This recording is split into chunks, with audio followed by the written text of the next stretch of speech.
Bonjour à toutes, bonjour à tous. Donc toujours en balade au jardin public, mais l'air est frais, il prévoit de la neige. Et j'ai toujours la crève, donc moi j'aimerais vivre encore un petit peu longtemps pour voir la France debout. Déjà elle est bien partie, elle est bien en train de se relever. Voir la France renverser ses élites, ce serait vraiment mon rêve. Je rêve de ça depuis que j'ai 14 ans, donc ça fait très longtemps. Voilà, ce serait bien que quelque chose qui se passe quand je vois, c'est la première fois que je vois autant d'indifférence, autant pas d'indignation, comme on peut dire, oui, d'indifférence, quoi, de dédain de la part du gouvernement envers le peuple. Là, on est vraiment à l'époque de Louis XVI, c'est pas possible. Donc, je vais répondre déjà aux personnes qui me demandaient pourquoi quand on est en colère comme ça,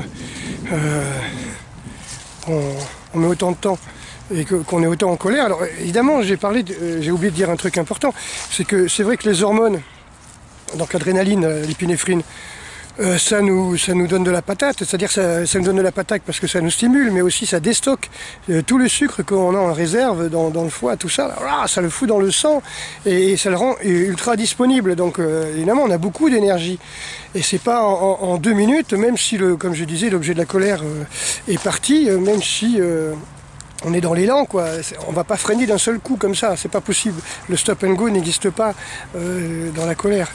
Vous voyez, c'est que même si quelqu'un s'arrête de s'énerver, il va avoir encore pas mal entre guillemets, de résidus d'adrénaline dans l'organisme, et surtout il aura encore tout son sucre, hein. Donc c'est pas en 2 minutes que vous allez déstocker tout le sucre. Voilà, que vous allez brûler tout le sucre que vous avez déstocké, pardon. Donc ça c'était un petit peu...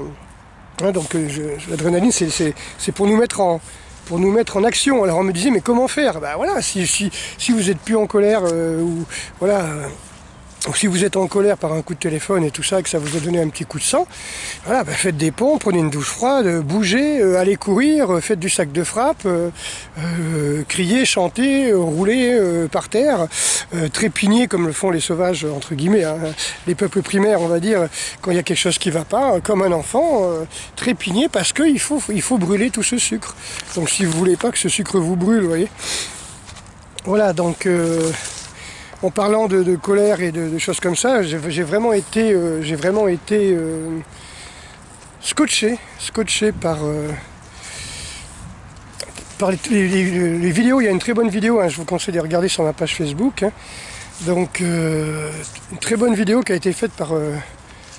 on voit plusieurs vidéos, hein, c'est un journaliste professionnel qui a fait ça, on voit plusieurs plans de vue, de Olivier, le sapeur-pompier, qui a été tiré comme un lapin, j'allais dire, par derrière, par la BAC. Donc je critique pas. Voilà, c'est vraiment, ce sont les décisionnaires, vous voyez, c'est-à-dire que je ne vais pas dire les CRS sont mauvais, la BAC est mauvaise. Les CRS sont, au départ, c'est des agents pour la paix, hein, c'est des gardiens de la paix, et on en fait des agents de l'ordre, vous voyez, les forces de l'ordre. Quand j'entends force et ordre, voilà, c'est vraiment les pions du gouvernement, quoi. C'est des chiens de combat, c'est des pitbulls. Donc on n'est plus dans les gardiens de la paix, là. On est dans les forces de l'ordre, vous voyez. Force est à la loi, oui, je veux bien. Mais bon, voilà, donc je vais simplement donner plus de réponses tout à l'heure. La BAC, elle n'est pas faite pour faire du maintien de l'ordre. La BAC, c'est la brigade anticriminalité, d'après ce que j'ai compris. Donc elle est faite pour poursuivre les criminels. Elle a un entraînement comme ça, hein, au tir, un entraînement en binôme, là, comme sur un jeu vidéo, là, pour pouvoir poursuivre des criminels, arrêter des criminels, tirer sur des criminels, si vous voulez. Et là, avec Olivier, le pompier, bah, tout simplement, c'était sur une place de la Comédie, je crois, à Bordeaux. Et les CRS étaient d'un côté, le peuple debout était de l'autre, les gilets jaunes. Et oui, parce que les autres, pour moi, c'est des peuples à plat ventre. Donc le peuple debout, c'est les gilets jaunes. Et tout d'un coup, donc la BAC s'est mis à charger. Les CRS et la BAC sont mis à charger et à tirer sur les gilets jaunes, comme ça, voilà, on ne sait pas pourquoi, ils sont mis à tirer et à gazer. Je crois qu'il y a eu 9 flashballs qui a été tiré. Et, et puis bon, le peuple s'est dispersé, la place était complètement vide. Les CRS ont fait demi-tour et la BAC, elle est restée sur place, elle a continué à remonter la rue, alors que les gilets jaunes étaient à plus de 100 mètres, pour continuer à les tirer.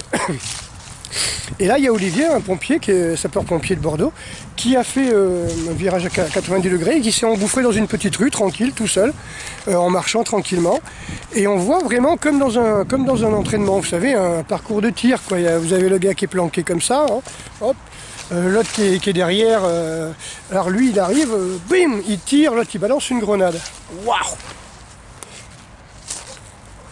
Comme dans un jeu vidéo, comme à l'entraînement, parce que j'allais dire des tueurs, non, c'est la BAC, c'est pas le maintien de l'ordre, c'est pas les gardiens de la paix, là c'est la brigade anti-criminalité, quoi. C'est-à-dire que le type il marchait tranquillement, donc eux ils ont fait leur job, hein, ils ont fait ce pourquoi ils sont prévus, et hop, un petit dans le coin de, comment dire, dans le coin de la rue, une balle, un flashball par derrière, et l'autre il a balancé une grenade pratiquement aussitôt. Ça n'a aucun sens. Le type, Olivier, le sapeur-pompier, qui a dévoué sa vie pour sauver les gens, pour sauver les autres, qui met sa vie en péril pour sauver les autres, lui c'est un soldat du feu.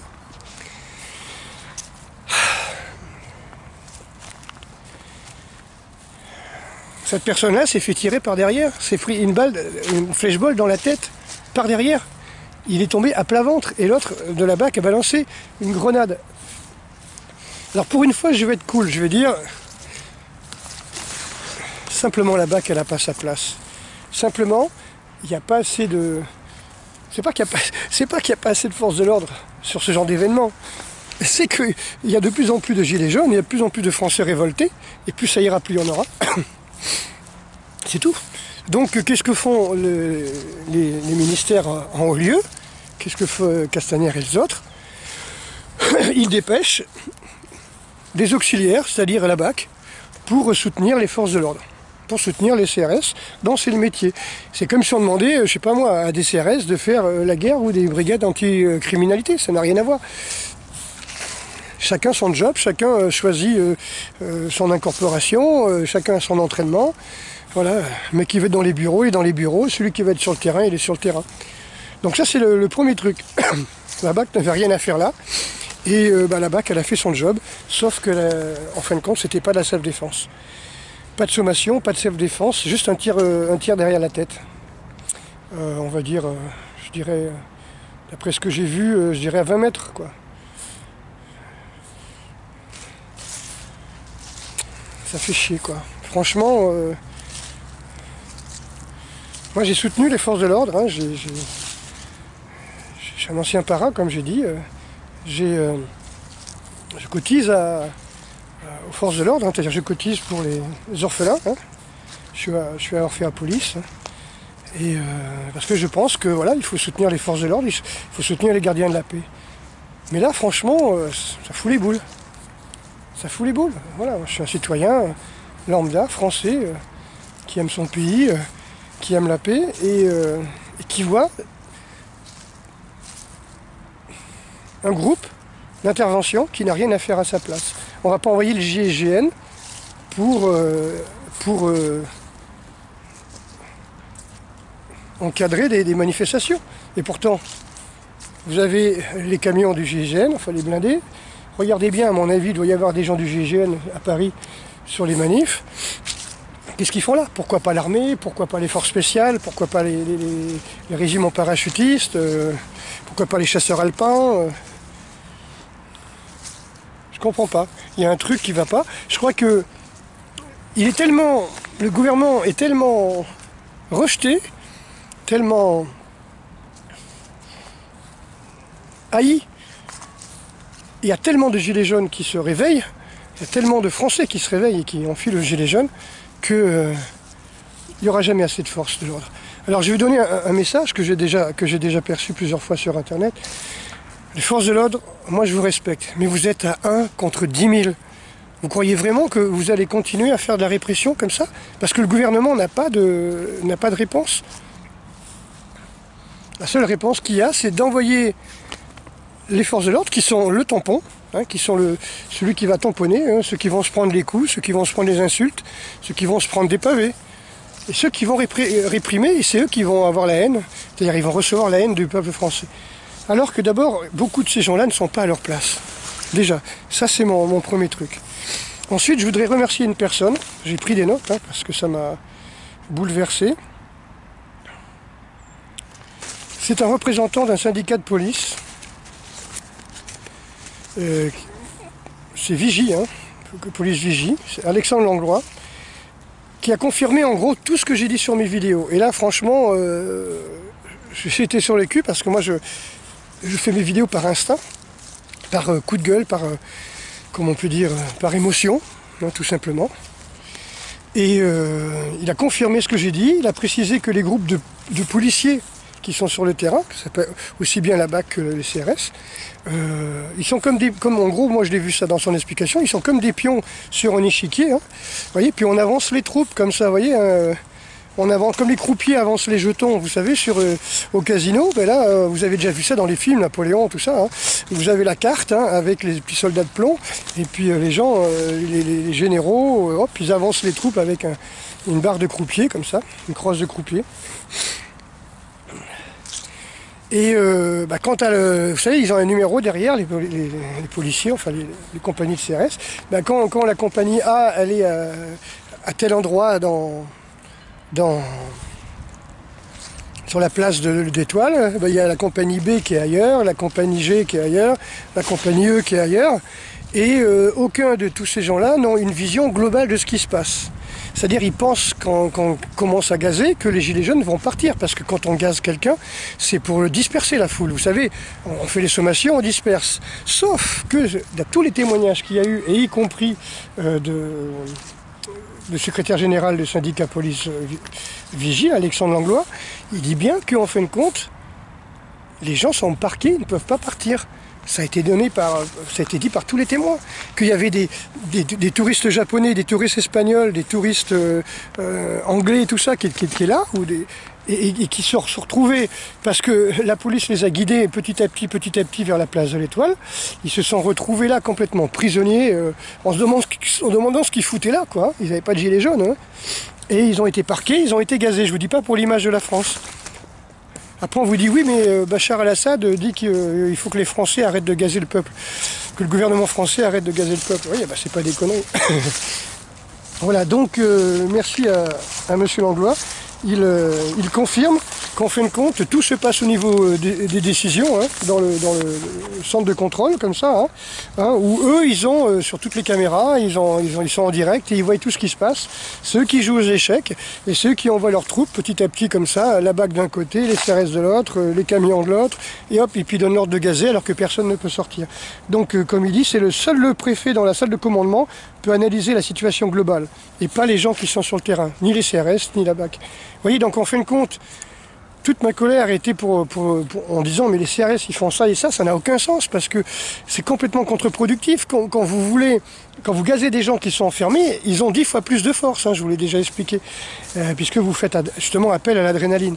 Eh ben, moi si j'étais CRS, et c'est exactement ce qu'il dit, hein, Christophe Langlois, que le gars qui est CRS, il sait que les gens sont enfermés, ils vont pas tirer, parce qu'ils savent que les types ils vont devenir enragés. Donc il y en a qu'un qui le sait, enfin c'est le préfet qui reçoit ses ordres du ministre. Voilà. Et eux, ils donnent des ordres complètement aberrants. Donc ce syndicat de police Vigie a demandé la démission de Castaner et ils pensent l'obtenir, ils espèrent l'obtenir. Donc vous voyez, il n'y a pas que des gens qui sont bêtes et qui tirent dans tout le tas, hein, vous avez des gens qui dénoncent aussi ce qui se passe de leur côté. Voilà, donc je mets un bémol dans mes colères et je comprends que c'est vrai, ils ne font qu'obéir aux ordres, mais c'est que les ordres n'ont absolument aucun sens. On fout des gens dont c'est pas le métier à la tête de l'État, qui connaissent rien du tout, hein, qui gèrent ça comme une entreprise. Bon. Un ancien gangster à la tête de la justice, enfin bref, de l'intérieur je veux dire. Mais franchement, Je suis quand même content à 62 ans bientôt, là, fin de l'année. J'aurais vu au moins mon pays se soulever. J'aurais au moins vu mon pays debout. Et ça, franchement, ça n'a pas de prix. Ça n'a pas de prix. Je pense que tous ceux qui ont 15-16 ans, tous ceux qui ont 19 ans, ont une chance inouïe. C'est de pouvoir dire qu'ils ont vu leur pays debout. Ils auront quelque chose à raconter à leurs petits-enfants. Parce que si jamais le mouvement devait décliner, ben alors là, je crois que le pire des scénarios de science-fiction sur la destruction d'un peuple en 1984, tous ces trucs-là, c'est du pipi de chat par rapport à ce qu'on nous prévoit, quoi, ce qu'on nous promet. Alors n'oubliez pas encore une fois, tous ces gens-là qui sont, y compris au gouvernement, sont des pantins dans le sens où ce sont des marionnettes. C'est-à-dire notre président, cher président, a été élu, non, il a été placé, il n'aurait pas jamais dû aller au deuxième tour, si tout avait été bien fait. Il a été placé par les banquiers, par les riches, sous promesse de suppression de l'ISF, comme cadeau fiscal, et croyez-moi, il n'a pas envie de le donner. Donc s'il le donne, il saute, pour moi, s'il était grand, s'il était aussi grand qu'il dit, et s'il s'intéressait un petit peu à son peuple, il remettrait les clés de l'Élysée à un représentant des Gilets jaunes ou à je ne sais qui. Vous voyez, comme les bourgeois de Calais, la corde autour du cou. Mais voilà. Il abandonnerait, il abdiquerait puisqu'il se prend pour un roi. Et j'ai vu aussi sur une vidéo de François Ruffin, si je ne me trompe pas, quelque chose qui m'a encore plus ému. Vous voyez, je suis pas quelqu'un d'émotif, hein. Croyez-moi, ceux qui me connaissent, ils m'ont pas vu sourire souvent. On me reproche assez de pas sourire, mais bon, je suis quelqu'un qui analyse beaucoup. Hein, comme j'étais asthmatique, hein, j'explique souvent, hein, j'étais asthmatique, donc depuis toujours, hein, bronchitique et asthmatique. Donc j'ai passé non pas mon enfance à courir et en jouant comme les autres enfants, mais à essayer de respirer, à essayer de comprendre, à essayer de... Vous voyez, donc c'était déjà un travail intérieur, un travail sur soi. Donc j'ai passé ma vie à contrôler mon souffle, mes émotions, mes sentiments. Donc ce que j'ai vu, c'est un député, qui est certainement de la France Insoumise. Tant pis, je suis désolé si je me trompe, hein, je l'ai mis je crois sur ma page aussi Facebook, qui reproche tous les faits de violence à M. Castaner, et Castaner qui répond en disant je tiens à remercier les pompiers qui sont tombés, etc., dans l'explosion de la maison à Paris, sur le parcours pendant les manifs. Il y a eu une fuite de gaz, je crois. Et tous ceux qui sont tombés, qui reçoivent des pierres, en gros des racailles, quoi. En gros, il est en train de dire, il y a une maison qui a explosé, il y a des pompiers qui sont morts, il y a des racailles qui balancent des pierres. Il est en train de salir l'image du français, l'image du peuple. C'est tout juste s'il ne dit pas que l'explosion n'a pas été faite exprès, vous voyez ce que je veux dire. Il y a eu une explosion, il y a eu des morts, Et pas un mot sur Olivier de Bordeaux. Pas un mot sur le sapeur-pompier de Bordeaux, qui lui était tranquillement debout, en train de manifester avec les autres bordelais, si on peut dire, les gens de Bordeaux, qui a pris tranquillement une rue à 90 degrés et qui marchait sans se méfier et qui s'est pris un flashball dans la tête et qui est toujours dans le coma. Et j'espère qu'il va s'en sortir. Parce qu'alors là, s'il s'en sort pas... Comment est-ce qu'on peut sortir d'un coma? Je ne sais pas si vous savez, vous connaissez des gens qui ont été dans le coma, ils perdent énormément de neurones. Est-ce qu'il pourra continuer son travail? Parce que c'est même plus un travail, les pompiers c'est pas un travail, je l'ai dit, c'est un sacerdoce, on donne sa vie pour sauver les autres. Mais pas pour se faire tirer dessus par une unité qui n'a rien à faire ici. Encore une fois, je lance pas la pierre à la bac, bien que tout de suite, qu'est-ce qui s'est passé? Si vous regardez les vidéos que vous trouvez sur le net, vous entendez oh merde, on a encore fait les cons, il y a un type qui est par terre. Appelez le 15, appelez le 17, appelez le 18, les mecs ils savent même pas quoi faire quoi.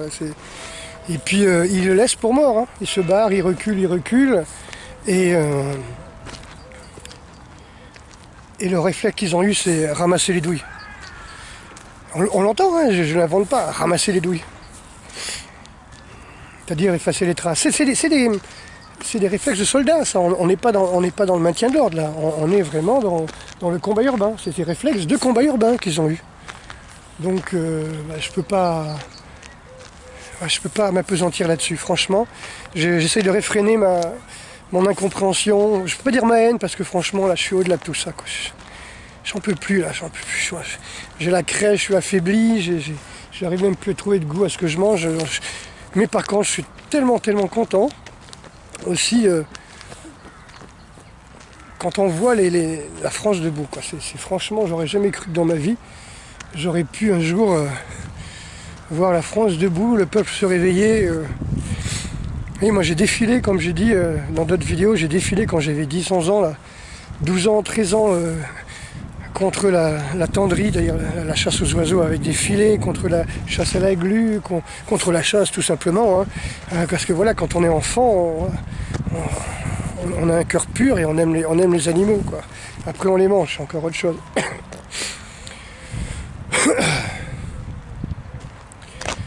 Donc j'ai beaucoup, voilà. Mais là franchement, jusqu'au jour où il y aura un retraité qui va s'immoler, quoi. Parce qu'il n'aura plus un rond, où il y aura 2-3 chômeurs ou qui au lieu de gueuler, on en marre parce que ça va faire 10 fois qu'ils gueulent et ils vont s'arroser d'essence. Je crois que dans ma vie, j'ai vu des gens qui l'ont fait en France, hein, des lycéens qui s'étaient immolés. Sur Bordeaux, je crois que c'était justement un jeune. Il y a eu des chômeurs qui sont immolés devant leur banque. Des gens en Grèce, un peu partout, qui se sont immolés. Ben, nous, on nous dit, voilà, on est dans la situation de... Hein, je crois que c'est Jovanovic qui dit ça. On est dans la situation de la Grèce et ça va se casser la gueule. Et les banques sont à l'abri, ils vont bloquer les comptes. Et je pense que ceux qui sont pas debout, là, ceux qui sont en train de ramper là, à plein ventre sur leur liasse de billets, en se disant on va attendre que ça passe l'orage. Vous voyez là, je suis passé là, écoutez. Pas un bruit. Par rapport à hier, toute cette violence, cette impatience qu'il y avait chez les gens, là, il n'y a pas un bruit.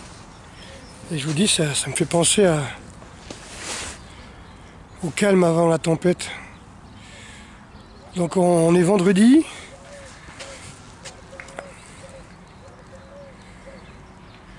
Et il faut qu'il y ait du monde. Il faut qu'il y ait du monde. Je pense que on ne devrait même pas y avoir des gens qui sont contre les gilets jaunes. Même ceux qui sont patrons, même ceux qui sont chômeurs, même qui sont dans les cités, tous, ils devraient être dans la rue.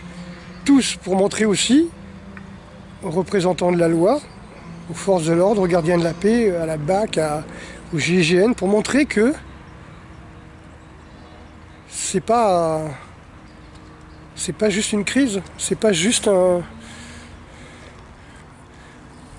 enfant qui trépigne, c'est pas juste pour...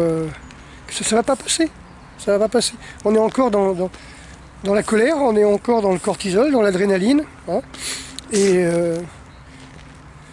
ça s'arrêtera pas comme ça, je pense pas. Et j'admire ce peuple. J'admire mon peuple. Ces gens éborgnés, mains arrachées, les papys qui se font gazer, qui se retrouvent dans le coma. Et pourtant ils continuent. Et pourtant ils continuent. C'est pas une preuve d'être debout, ça? C'est pas une preuve d'être debout? Et en face, parce que je dis malheureusement, en face on sait qui c'est, mais ils mettent des forces, le représentant de leurs forces. Vous avez donc ces forces de l'ordre. qui ne sont là que pour prendre des coups, qui ne sont là que pour encaisser la haine, pour disperser en espérant, enfin pas eux, ceux qui les envoient, ils espèrent qu'il y a quelqu'un qui va se mettre à tirer dessus, qui va leur tirer dessus pour que les forces de l'ordre répliquent avec tous les moyens qu'ils ont, c'est-à-dire les armes à feu, les gaz des véhicules blindés du GIGN. Est-ce qu'ils cherchent la guerre civile pour noyer le poisson et pour créer un climat de guerre, un climat d'insurrection, pour nous pondre une loi martiale. Donc franchement, fier. Tous ces anciens militaires qui défilent avec leurs médailles, avec leur béret rouge, avec leur béret, tout simplement, en uniforme ou pas. Tous ces vétérans qui ont défendu leur pays, qui continuent à défendre leur pays, mais là contre le gouvernement. Donc vu, je ne suis rien, mais vu la façon dont M. Castaner s'est adressé en niant totalement l'existence de Olivier le pompier qui s'est pris une balle derrière la tête, ce dédain, cet air suffisant, et que même les syndicats de police Vigie demandent sa destitution. Et quand j'ai vu les maires applaudir le président de la République qui est toujours en campagne en essayant de sauver les meubles, je ne reconnais pas ce gouvernement comme légal, comme licite. Je ne suis pas le premier, je ne suis pas le dernier. Il y en a plein qui disent que tout ça c'est une farce, les élections étaient une farce. Les fortunes qui n'ont pas été déclarées à M. Macron, bref, amener un ministre de l'Intérieur qui est un ancien copain des gangsters. Non, mais on est où là? Je veux dire, c'est fini, passe quoi.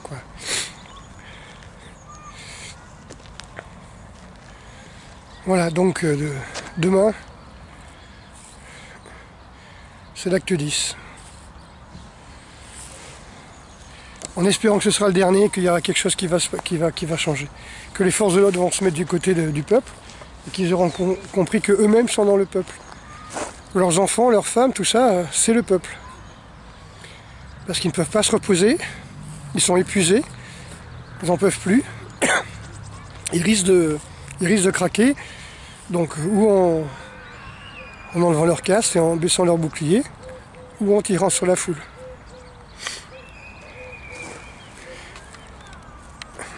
Bon courage.